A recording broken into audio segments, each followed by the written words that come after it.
आप ये भी जानते हैं कि हमारे बड़े बड़े मैन्युफैक्चरिंग प्रोग्राम्स, ताकि देश में रोजगारी बढ़े। ये नहीं होना चाहिए कि हम सर्विसेज ही करते रहें। कि प्रगति का नापने का एक तरीका है रोजगार, खाली आंकड़ों से नहीं चलता, प्रॉफिट से नहीं चलता, टर्नओवर से नहीं चलता। जब तक रोजगारी पे उसका असर नहीं होता तब तक आप नहीं कह सकते कि देश आगे बढ़े।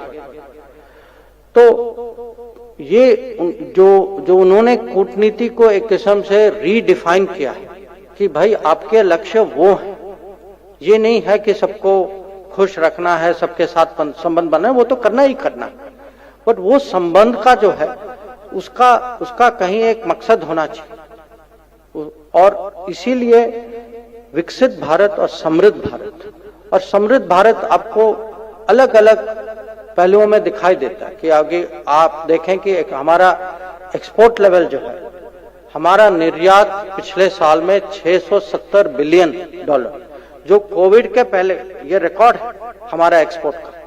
और ये माने कोई एक्सीडेंट से नहीं बना, कि जो बदलावट जो देश में आया है, जो परिवर्तन जो आया है, उसका जो पॉलिसी में चेंज हुआ है, लेबर में हुआ है, जो क्रेडिट में हुआ है, जो बिजनेस एनवायरनमेंट चेंज हुआ है, जो इनोवेशन जो हुआ है, हमारे जो युवा एक्सपोर्टर्स जो कितने कर रहे हैं, इसका इम्पैक्ट हमारे आंकड़ों में दिखाई दे रहा है बाहर।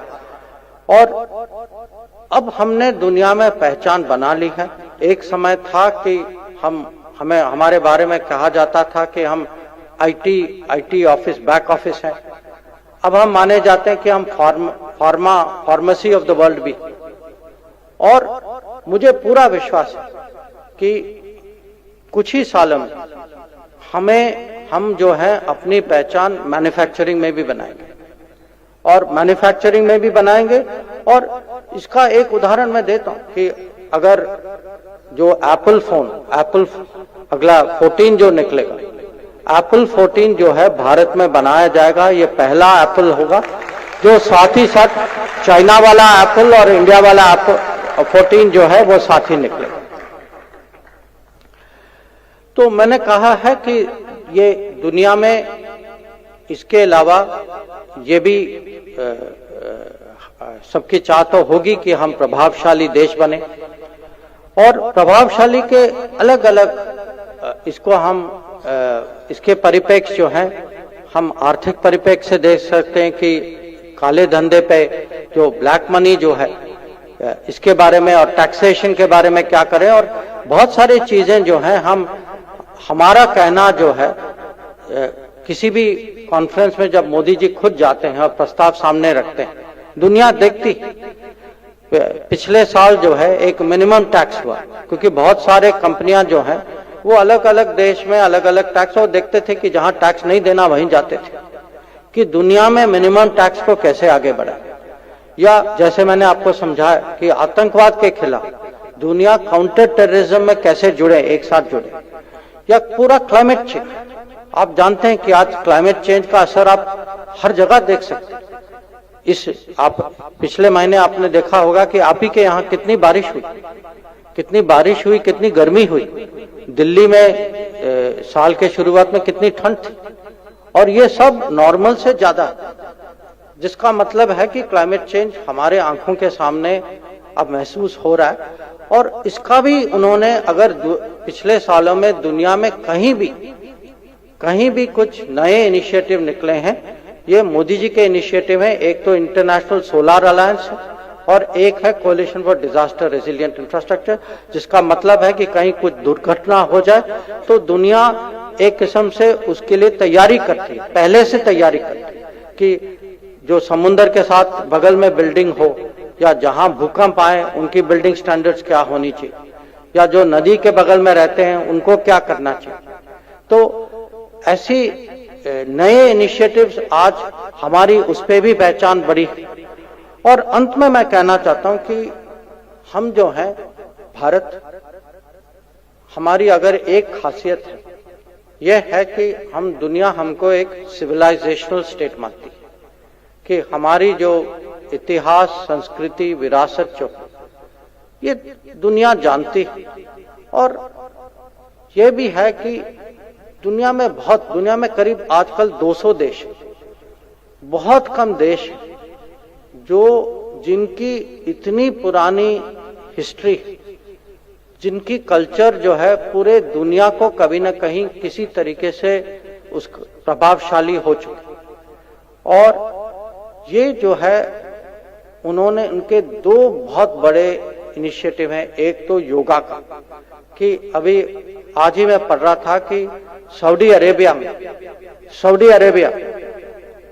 उन्होंने अब स्कूल और यूनिवर्सिटीज में योगा की जो वहाँ जो योगा का जो टीचिंग और योगा की प्रैक्टिस जो है वहाँ उन्होंने उसके लिए अप्रूवल दे दी है और ये वहाँ और प्रचलित है।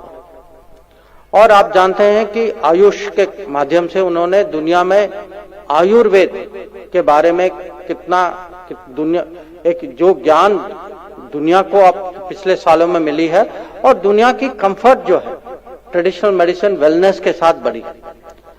तो ये आप अलग अलग मैंने विदेश नीति के पहलू आपके सामने रखे।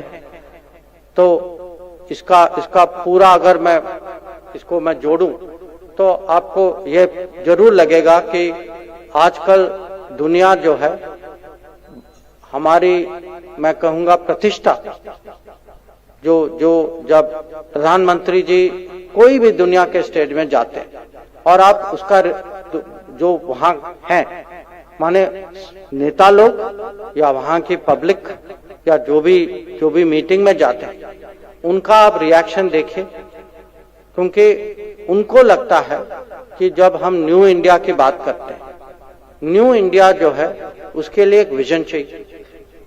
ये विजन जो है प्रधानमंत्री ने दिया है और हम लोगों की जिम्मेदारी है कि इस विजन को अगर हम आगे बढ़ाना चाहते हैं तो हमें जो है देश को चलाना होगा और देश को डबल इंजन में चलाना होगा, और उसका मतलब आप सब जानते हैं। तो मेरे से पूछा गया कि पहले माने दुनिया चलती है, देश भी चलती है, पहले के हिसाब से कैसे? तो मैं कहूंगा कि ये डबल इंजन देश जो है हमारी, पहले जब सिंगल इंजन या कभी कभी बिना इंजन के चलती थी तो सेकंड गियर में चलती होगी, ज्यादा से ज्यादा थर्ड।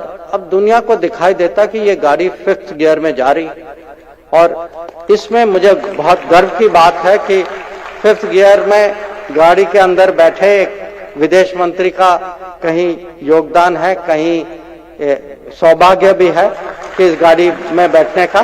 तो चलिए इसी शब्दों के साथ मैं अपने वाणी को विराम देता हूं, और आपके साइड से कुछ प्रश्न होंगे तो मुझे इसका जवाब देने में बहुत खुशी होगी।